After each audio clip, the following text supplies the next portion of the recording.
Olá, eu sou a professora Elaine, da disciplina de Geografia. E na aula de hoje, nós vamos falar da diversidade cultural na formação do território. Na realidade, nós vamos dar continuidade à última aula. Dentro dessa temática, hoje nós falaremos da cultura no nosso dia a dia, mas especificamente da influência dos africanos e a influência dos imigrantes. Vamos lá?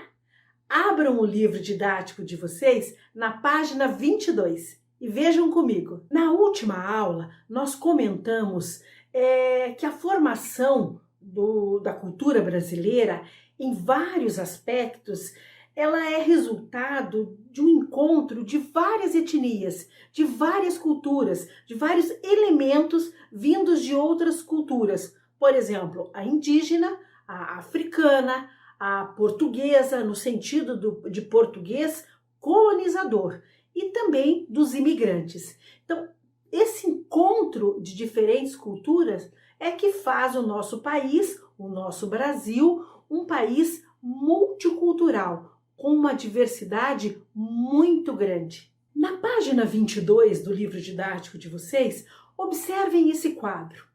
As línguas africanas também exerceram grande influência no modo de falar do povo brasileiro.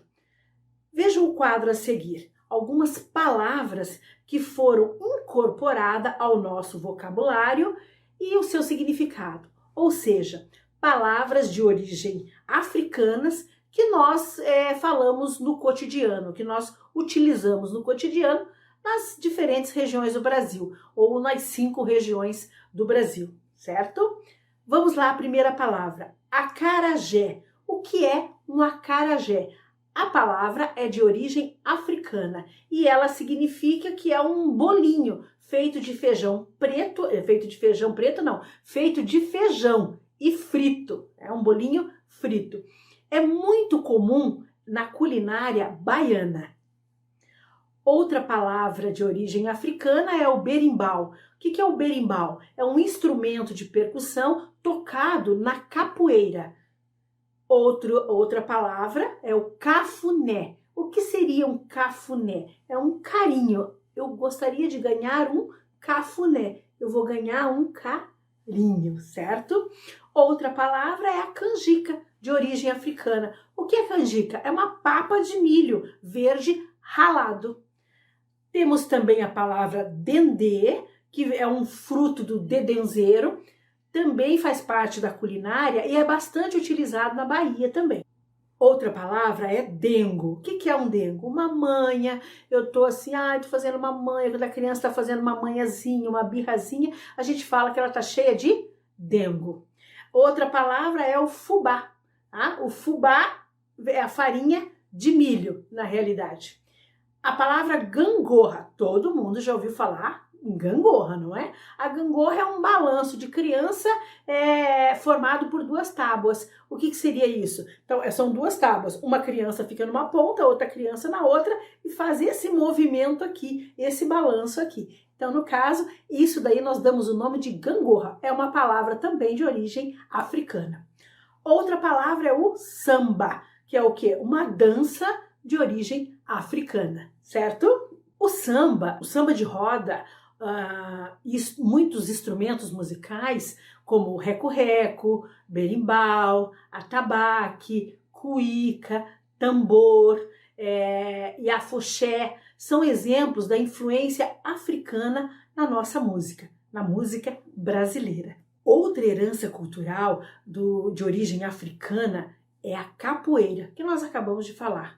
Uma dança realizada por meio de movimentos de luta, os quais são ágeis e bastante complexos também, acompanhados de um ritmo pelo berimbau, pelo aquele instrumento musical chamado berimbau, e pelas cantorias africanas.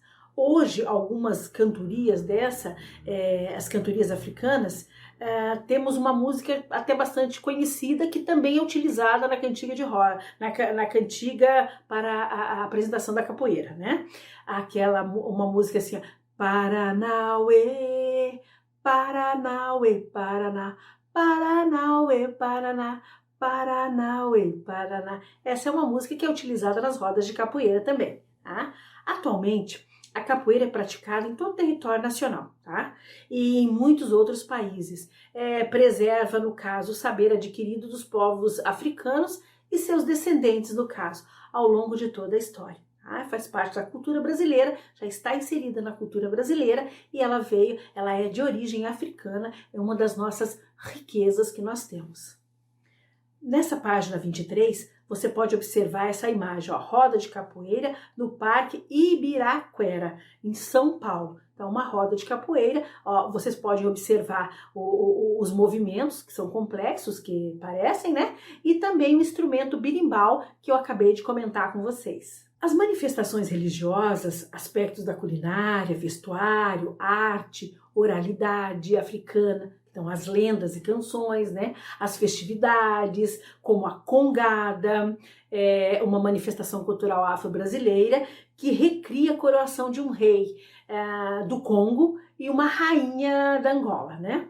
Com cantos, danças e músicas africanas. Contribui para a formação da cultura brasileira também e enriquece a nossa cultura. Um exemplo que vocês podem olhar nessa página 23, a apresentação de uma congada em Antonina, no Paraná. Tá? Agora vamos falar um pouco da chegada dos imigrantes ao Brasil, mais de 200 anos, tá? Que contribuíram para a diversidade cultural brasileira. Então, o que eu estou falando até o momento? Então, dentro da formação brasileira, a formação original, a base da formação brasileira está lá.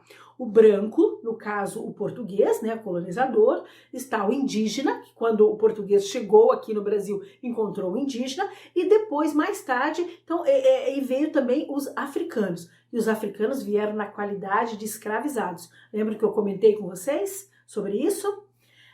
Então, conforme nós estudamos até aqui, vieram para o Brasil muitos imigrantes de diferentes países e trouxeram consigo as contribuições, né, para a formação da nossa cultura.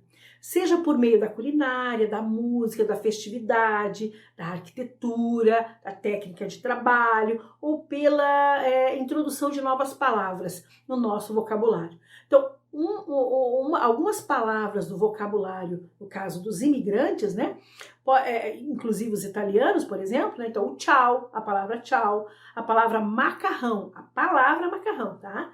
Cantina, a palavra polenta, a palavra aquarela, a palavra piano, a palavra boletim e a palavra poltrona. São algumas das palavras de origem italiana. Observe que nós temos essa herança cultural italiana inserida no nosso dia a dia. Vejam nesse quadro, leiam a seguir as contribuições da cultura italiana na cultura brasileira.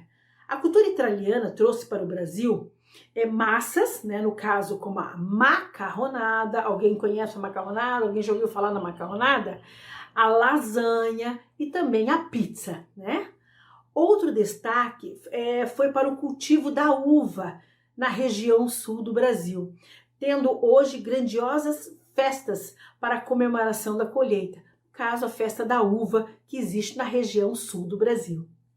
Observem em Caxias do Sul esse desenho, essa fotografia, a festa da uva em Caxias do Sul em 2012. É uma grande festa que celebra a colheita desse fruto maravilhoso cultivado na região sul do Brasil. No outro quadro, nós podemos observar a construção, no caso dos alemães. Então, na região sul do Brasil também abriga a maior parte dos imigrantes alemães. Assim podemos encontrar muitas construções germânicas, construções com características alemãs, né? Então, em diversos municípios, com destaque para Blumenau. Então, se você for para Blumenau, você vai encontrar a arquitetura, as casas, os prédios, a arquitetura do lugar com características alemãs.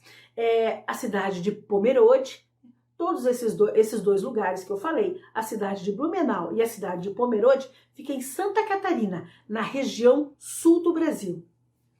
E também podemos encontrar a culinária alemã, né? Então, os embutidos. Alguém conhece linguiça? Alguém já ouviu falar em salame? Então, essas comidas, elas são típicas da culinária alemã. Nós podemos encontrar em vários lugares do país, mas com característica forte na região sul do Brasil, em Santa Catarina. Neste outro quadro, nós temos o quê? As contribuições dos japoneses que vieram para o Brasil. Os japoneses aprimoraram a cultura com agricultura aqui. Então, trouxeram as técnicas de preparação de solo, plantio, trouxeram mais de 50 alimentos, como o caqui e o morango. Você sabia que o caqui e o morango, quem trouxe para o Brasil foram os japoneses? Outra contribuição dos japoneses para a nossa cultura é o judô, a luta, no caso, o judô, o jiu-jitsu e o karatê. Também foram trazidos pelos japoneses. E a culinária, que é muito apreciada pelos brasileiros. Então vocês vão observar que todos que aqui chegaram, todos que aqui vieram para o Brasil, trouxeram um pouco de si, um pouco do seu lugar. E aqui foram se instalando e foram se espalhando por esse nosso gigante Brasil. Todas as riquezas culturais vindas de diferentes lugares do mundo, como eu falei, e que fazem o nosso país um país multicultural, quer dizer, com várias culturas.